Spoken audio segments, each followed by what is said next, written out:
Hi, I'm Mark Cunningham. I'm a partner in the Audit and Assurance team at Blick Rothenberg. I'm joined today by Brett from Armit Wines, and today we're here to film the next episode in our Success Story series.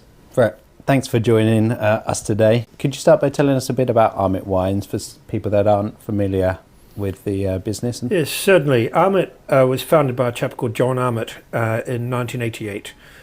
He had a real vision of identifying icon producers. Icon, I mean producers or growers that would become famous in the future. So my name is Pierre Bart. I'm a wine grower in the Burgundy region in France.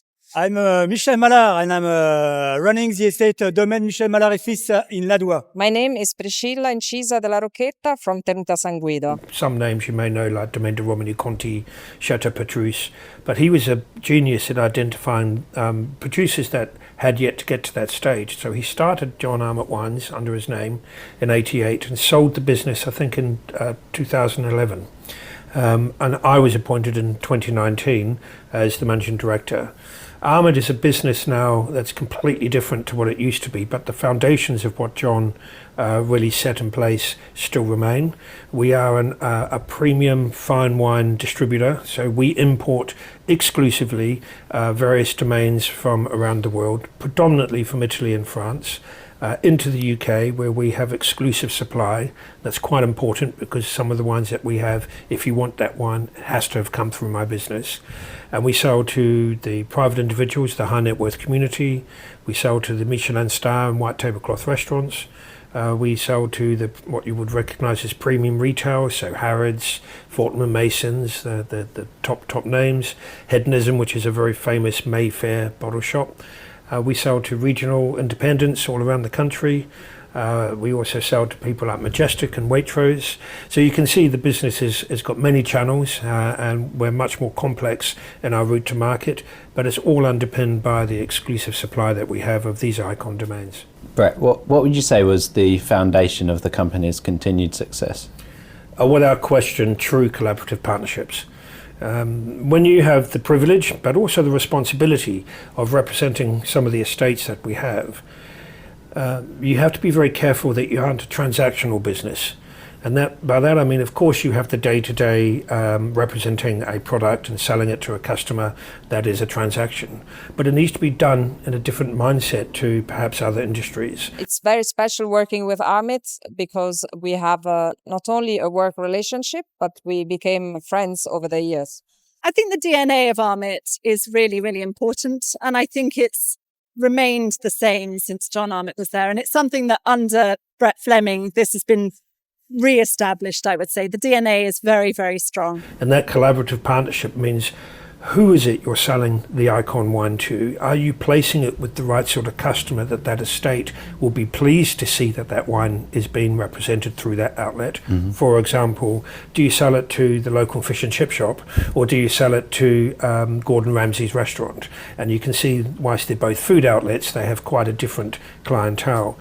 And building those true collaborative partnerships, something that I believe very, very strongly in, really underpins not only our performance that we've had over the last few years, but I believe will underpin how we want to grow the business moving forward. It builds trust. Trust is a two-way street, and it takes many, many years to achieve that trust.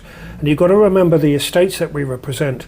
Some of the wines that they make, they take 5, even 10 years before they come to market. So the effort that's gone into that, the responsibility that grower is attached to, we have to take on as a distributor and represent those values in the same way that we then sell that product or represent that product to market. And in my opinion, that's only really achieved to the levels of success that we have had if you have those true collaborative partnerships, so that we're very transparent with our supplier about who we're selling to, what the price is, what our margin is, and they are very much engaged with us on how we then develop those plans.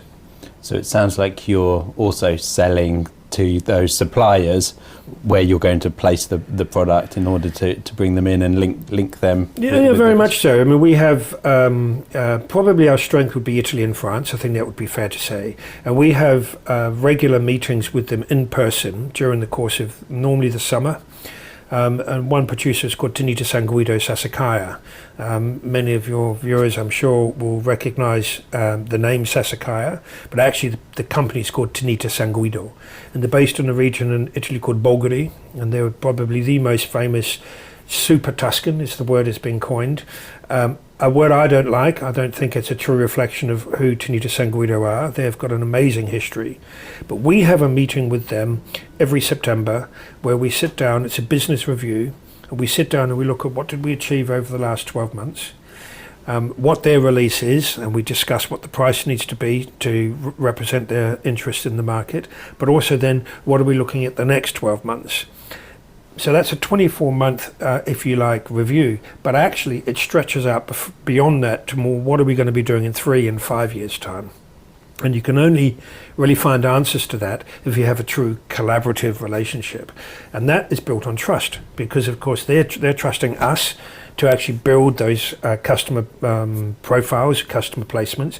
And I'm trusting them to give me the quality of the wine that the price that they're commanding deserves.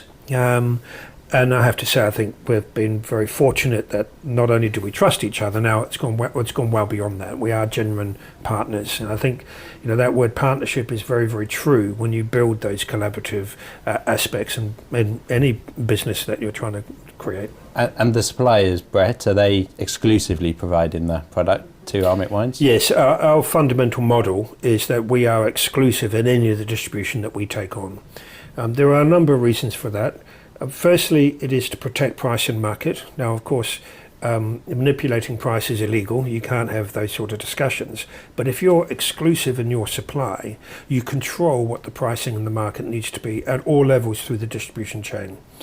But there's also, if you like, a bigger aspect to it, is that you can't really build brand equity if you have 20 people selling the same wine. Why do you as a customer come to Armit to buy, in this case, Sassicaia, if you could also go to 20 other places that are selling it for exactly the same price? It becomes much harder to build an actual brand strategy that really invests into the equity that you've inherited by the brand owner, but also that you as a distributor are responsible for adding value to as well.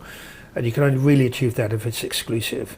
Having said that, we also have the private client arm. We have a number of private clients in the many hundreds where we sit on tens of millions of pounds of value of stock that they own that we've sold to them over the years, but it's stored in my warehouse. And so we have a service called broking service where those private clients can then sell that wine through my business and we will take a commission. And we often end up selling a lot of wine that they haven't bought from me. And so it's not entirely true to say Armit is an exclusive business model because we do have representation of what we call agency wines where we buy other products for our private clients. So for example, if you want to buy some Sassicaia from me, that's great.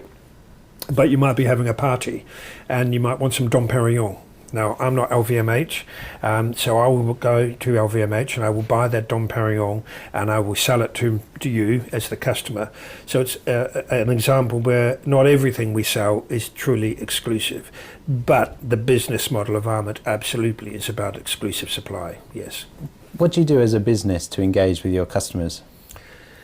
Well, outside of the obvious of having a sales team that go and knock on doors, we hold an annual portfolio tasting. It's normally in March. In fact, it was only a month ago. And it's where all of our suppliers come over and they literally stand behind a table representing their wines. All of our customers come along and all of my staff are there to support the entire event. Hello, my name's Alexandra Hale. I'm the Head of Marketing and Communications for Armit Wines. As you can see, we're here at 1 Great George Street today for our annual portfolio tasting. We've got producers here from all over the world who've come over to show all of our customers, private clients and trade customers, press, journalists, all of their wines and talk about their estates. So I come from Tuscany, Bolgheri region. And I'm here to present my vintages in the portfolio tasting of Armit in London. We are here with Armit Wine to focus on an explanation about our work in the vineyard. Today is important for many reasons because it's important for me because it's the first time that I'm coming to an event for Armit. And that's all about superfine wine, particularly Italian, but from other countries as well. And it's the way that they work with their clients. And you can really perceive that. The energy in this room is wonderful. And I really feel that they're showing a very, very high quality of wines. It is so important because you have the chance to show your wines, your new vintages, and you meet a lot of customers, potential new customers, and you can also touch the market situation, especially during these tough years where, there is a lot of uncertainty. So it is very important. And also at the end of the day, you have the chance to talk to the private consumers, which is also a good part of the market. It's hard to truly illustrate just how important that day is to my business. It is my most important day of the year because when you walk into that room, you can feel the energy, you can feel the intangible aspect of what I talked about before, that partnership, that representation, that love that we all have for each other, which is built up through the collaborative agreements we work with. But you can physically feel it. It's very difficult. Sitting in this chair, articulating it sounds like rhetoric, it just sounds like rubbish. But when you actually go to this event, you can feel it, and of course you get to taste it. And our growers, the hardest part to really bring to light, but it is so true, is that when you taste the wine that this particular wine, for example, is from Petrola Dolce, which is a Sicilian producer. When the winemaker is called Giuseppe, and the chap who owns it is Michele. When you go and taste this wine, it's made from a grape called Nerello Mascalese on the Mount Etna volcano itself. When you go to the portfolio tasting and you meet Giuseppe, the winemaker, and then you taste the wine, you taste Giuseppe. Yeah. And I know that sounds ridiculous, but when you meet and engage with him, and the way he talks about the particular wine, in this case the Fiuto di Mezzo, which is a cru, which is a part of the vineyard area where this is grown, and the way he talks about it, and then you taste it with him, you see his input when you taste it. That's why coming to the tasting is so important, because it differentiates each of the individual growers that we have, but also differentiates our business to others. It's not just a wine. There's a person behind it. There's a personality behind it. There's a story behind it. There's passion. There's hundreds of years behind these estates, and you only really feel that when you come along to that tasting. And so for us, it's an incredibly important day because our customers come along. They don't want to meet me. They don't want to meet the MD of Armit. They do want to meet the Giuseppes of Armit. Yeah. They do want to meet the wine growers because I talk to them about rubbish. Giuseppe talks to them about his love, about who he is. That's his blood. And all of our suppliers are the same when you come and meet them and you taste them. Can you tell us, Brett, about some of the challenges that the company has faced as it's grown? Certainly. I can only really talk about the period that I've been involved with the business, which is knocking on the door 6 years now. But like every business in the UK, COVID was the first major challenge. I was appointed in November 2019 when nobody knew what COVID was. And 3 months later, the business was shut down, along with every other company in the industry, not just the wine industry. So that was the first challenge, and one that I hadn't really anticipated. And all my years, with whatever little skills I might have, I'd never come across that as a major challenge. Nonetheless, all that really happened was that the consumer dynamic in terms of their buying changed. Instead of going out to restaurants, people stayed at home and drank. Yep. And in fact, COVID for us was very, very good. It ended up with people firstly depleting every bottle of wine that they had in their house. And then my private client team were busy doing orders being delivered to their houses from the paid reserve that they sit in, and indeed from the stocks that we would normally sell to the on-trade being the restaurants. So what turned in to be an enormously challenging period for the entire globe actually was very positive for Armit in some aspects. I think outside of that, however, the challenges have been very real. Brexit, the governments, both governments that we've had, both Labour and Conservative, harp on about being business friendly, harp on about, particularly the current government, about cutting red tape. Actually, Brexit has added way more complications. An example being it used to take me 4 weeks, maybe 5 weeks to ship goods from Italy to the UK. We're better now, but the average is probably more like 8 weeks. That's purely down to red tape. taxation for this current government to suggest that they've made the taxation system on duty, the duty rates, easier to administer is utter nonsense. I would use stronger language, but I'm in front of a television. It's borderline incompetence, because the previous duty rates was effectively 11.5% to about 14.5, it might have been 15, I could be wrong, was one taxation band, about £2.33 from memory. The government have introduced increases in duty every 0.5 of a degree, so from 11.5 to 12, 12.5 to 13, 13.5, 13.5, and so on and so on. And the administration cost to make sure you accurately pay HMRC the increased duty rates is absolutely not reducing red tape. It is complicating things. And the worst thing about it is the taxation that they're actually receiving, the tax take, has reduced as a consequence, particularly in spirits, which have been excessively hit. So it's a major challenge, not only for my business, but for all wine trades. And you'll see in the press, Majestic have even come out and talked about some of the impacts that they've had. So navigating that is ongoing. I don't have a perfect answer. We can't absorb it. But also coming is EPR, which is the employer's packaging responsibility, I think it's called, where the waste that was created is going to be massively increased in costs to the company. And that's not even been talked about yet. So these massive cost increases do have a detrimental impact on consumer spend. If you then add in the wider UK market cost of living crisis, which hasn't gone away, people's disposable income is under unprecedented attack like we've never seen before. So what do we do as Armit? How do we cope with that? Well, I think the fact is ultra premium fine wine will always have a desired or desirable aspect to the high net worth community, to top end restaurants, and that has always been our focus. Having said that, we still have producers which give very good value for money at a cheaper value, but within their category they would still be seen as more expensive. So our equivalent of £15 on the retail shelf, you can get the same Chianti Classical, for example, at maybe £9. But our argument is you're better off spending the 15 because you're going to get more wine and more quality in that bottle than you are at the lower end. That's the strategy we're going to follow. Whether it's successful or not, let's find out. But so far that has been the right strategy to take, and to focus on icon producers, really talk about the quality and the added value that we bring. And again, having those collaborative relationships means both ourselves and our suppliers all recognise that there is a change in the market, and we're not going to enjoy perhaps the levels that we used to have.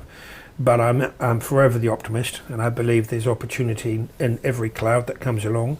You just got to be smart enough to find it. That's the challenge. Are there any other specific challenges in the wine industry at the moment? Yes, I think fine wine particularly is far more transparent in its pricing globally than it ever has been. There are many platforms now where consumers can go on and look at a particular wine, maybe one that we're selling or one that a competitor's selling, and see multiple different pricing in the market. Unfortunately, because of the global crisis we're under at the moment with the cost of living, there is also the added pressure on pricing that a lot of customers are now liquidating their cellars, and that tends to be mainly out of Bordeaux, because Bordeaux traditionally has been the region which has had probably the biggest client base of buying en primeur.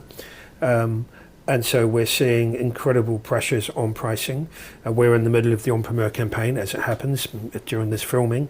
And so it's going to be very interesting to see what prices the chateaus then come out with through the negotiation. But for me, it also is important, I think, that given those sort of pressures, as I said earlier, there's always opportunity where there are adverse challenges. One of those opportunities is as one region starts to see the challenges of downward pricing, other areas of the world, particularly Italy, are seeing an uptake as a consequence of investors looking for alternative areas outside of what would be seen as the traditional, if you like, areas.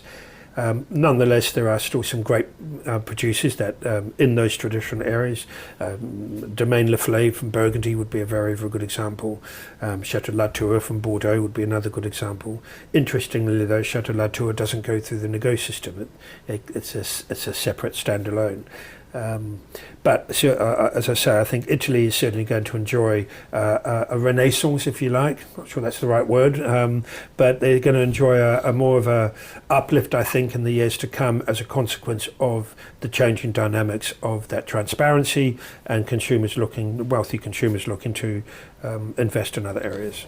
Can you tell us about Primeur wine, Brett? Obviously, when we're looking after you, part of our discussions often bring up Primeur. Yeah, Primeur is it's a simple but equally it's a complex method of sale. Essentially, Primeur started fundamentally through Bordeaux back in the 17, even 1800s, where you would buy a futures, if you will, an option of X number of bottles of wine. The wine is still in barrel. It's not been made yet, hasn't been blended, but you would taste an indicative example of what that blend might end up looking like, and you would place your order. And that would be Primeur. And the price that you would pay would be much more favourable than when the wine is bottled and then ultimately comes into market and is ultimately available in physical form. So Primeur was a cheaper way of buying the wine, albeit you had to part with your cash and you didn't have the product in the case of Bordeaux for 2 years. Primeur from Burgundy is 1 year. So it's exactly the same model, but you taste the wines, you decide what you want to buy, you place your order, but you don't get the wine for a year.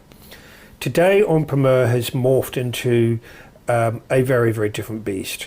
Back when it was started, a lot of chateaus didn't have a lot of money, and so Primeur was a wonderful way for them to get the cash that they needed to then actually bottle their produce.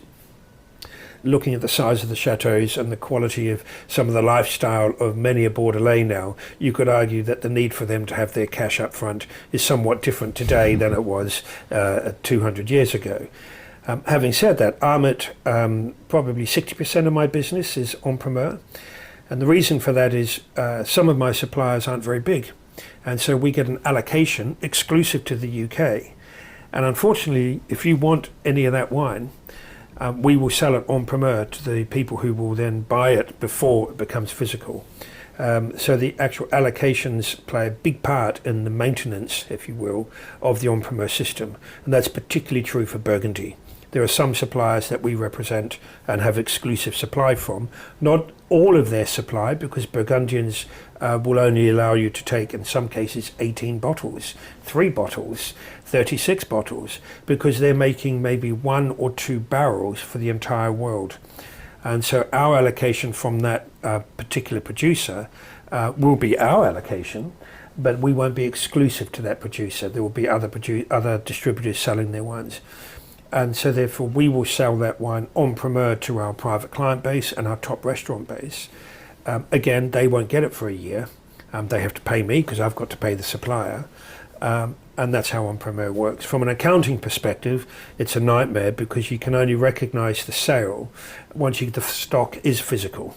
So you're forever having this delay period of what you sold back here hitting your books today, and what you sold today is going to hit your books in the future.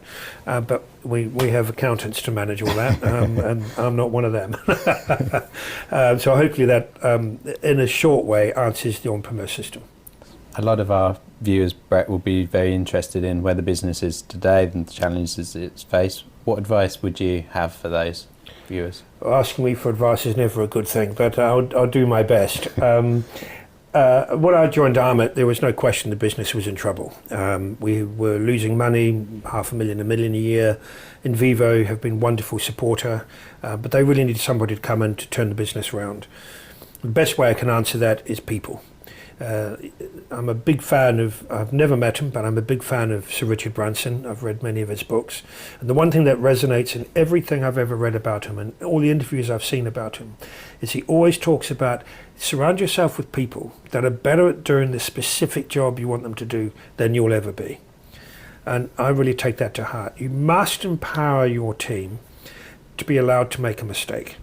And they must be allowed to make that mistake without the fear of retaliation or losing their job. You've got to trust your staff to actually do the job that you've employed them for. The classic, don't get a dog and bark yourself. Yeah? My job is to share the vision that I have with them, get them to believe in that vision, because you get up in the morning and you believe in what you're doing, you're going to be a far more effective employee than if you're, I go back to that word I said at the beginning, than if you're a transactional employee. You must have staff who feel comfortable being able to challenge up. When I do interviews, normally by the time anyone gets to me at an interview stage, they've kind of, the job's theirs to lose. I'm not interested in can they do the job. That's what my team are for. Yep. I am interested in what the colour of their eyes are like, and do they enjoy a glass of wine? Are they, who are they, and what makes them tick? Are they going to fit the culture that I'm trying to create in Armit? If the answer to that is yes, then I always say to them, you're no use to me if you don't challenge me. If you don't have the confidence to say, Brett, that's a stupid idea, but I want to know why it's a stupid idea, and have the confidence to then share what they think would be a better option, then they're no use to the business, and in fact they're no use to themselves. We've got to trust our staff. We actually have an award at Armit which I created when I joined. I've awarded it maybe a dozen times, which isn't great. I've been here nearly 6 years, so twice a year. It's called Thinking Outside the Box Award. So anybody that comes up with an idea that has a direct benefit to the business, should we execute it, I will pay that person a month's salary. Obviously, sadly, it's taxable, but the point is, it doesn't matter who you are. And some of the ideas that we've had have come from our backroom operating staff, they've come from the accounting staff, they haven't just come from the commercial team or the brand team. And in fact, I'd much rather I awarded the back office staff, because they don't get to go out, they don't get to enjoy the perks, as it were, of being in the industry, and yet they're the backbone of the business. They're the ones that make everything work. But they all know that they can challenge me. And so whilst I might have the title, we have a very flat hierarchy here. People are encouraged and in fact almost have to challenge upwards. So the appraisals make for some interesting meetings. So that's the first piece of advice I would give. The second piece of advice is probably a bit more transactional. Just get the basics right.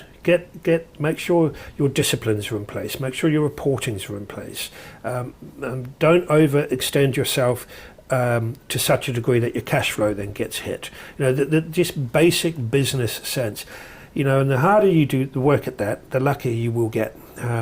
But most good CEOs, most MDs, most COOs, CEOs, whatever the term you like to use, that comes as second nature. It's the people that make the business. And I know I've been talked a lot about our suppliers and our product, but actually it's the people, the passion that they have for what we're doing, who we're representing, how we're looking to represent those, in this case, suppliers, partners, into the marketplace, is the fundamental of our business. It's the people. And you get that right, and then it becomes much easier. So can you tell us about the future for Armit Wines?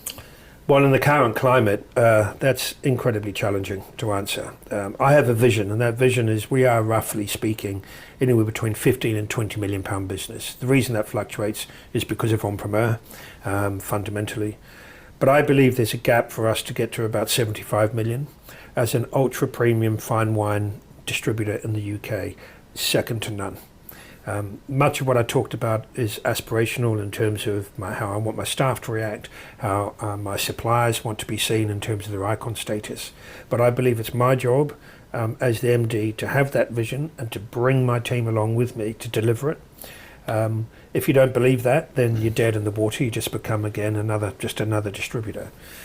I've done the maths. There are a number of companies in the UK that are currently trading at far bigger turnover than that. And I might add that 75 million would be at very, very good margin, 25-ish, 30% margin. That would place us amongst one of the elite companies in our industry, not only in the UK, but in the world. We have a wonderful investor in Vivo who also believe in that. Obviously at the moment the climate is more challenging, so if I'm honest, it's more about survival at the moment. I think there's going to be enormous consolidation in the market. I mentioned Majestic earlier. They've just bought Anotra & Co., which is one of the big players in the industry. There's been a number of other mergers with smaller independent merchants. I think that will continue. Will Armit play in that?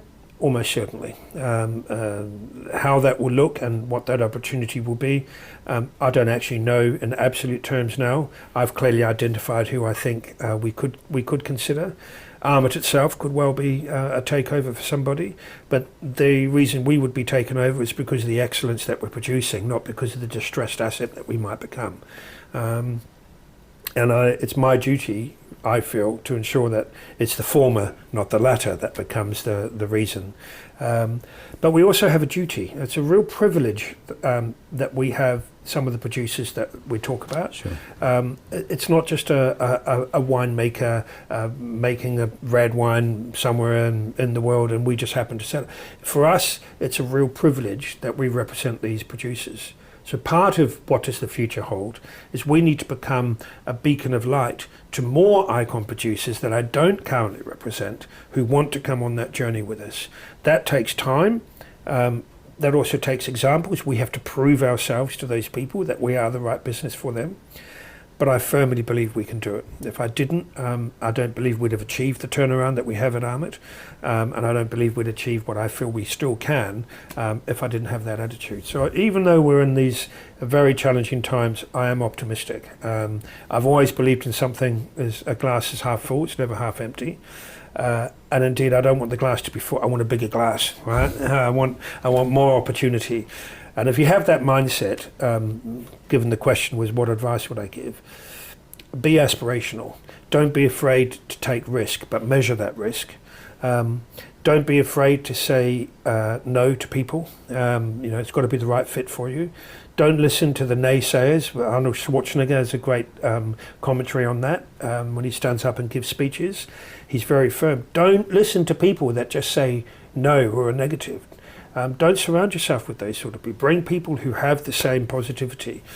You need to have a balance. You need to be business minded. You need to be disciplined, but you also want to make sure you have some fun on the way. And thankfully, we're in the wine trade, so having fun is much easier than others. That's great. It's really interesting to hear the pride that you take in the suppliers and also the workforce that you've built in order to deliver through from supplier through the workforce into the customer. Well, it I hope articulates and illustrates that word partnership. It is a genuine partnership. These producers spend years crafting what they're trying to do, and we have a responsibility to ensure we not only look after that and protect it, but we build the equity for them. Because by doing that, my equity as Armit will grow as well. Indeed. And as I say, we encourage all of our staff to taste the wines. We hold regular tastings internally. We do what's called Blind Friday, where I'll pull something out special. Everyone will taste it blind, and they have to guess what it is. It just keeps people engaged, and we're lucky because we deal with a product that you can do that with. So, Brett, thanks for joining us today. It's been really fascinating to hear about the story and the advice that you had to give. My pleasure. Thank you very much. We should have a glass of wine. That's what we should be doing. Fantastic.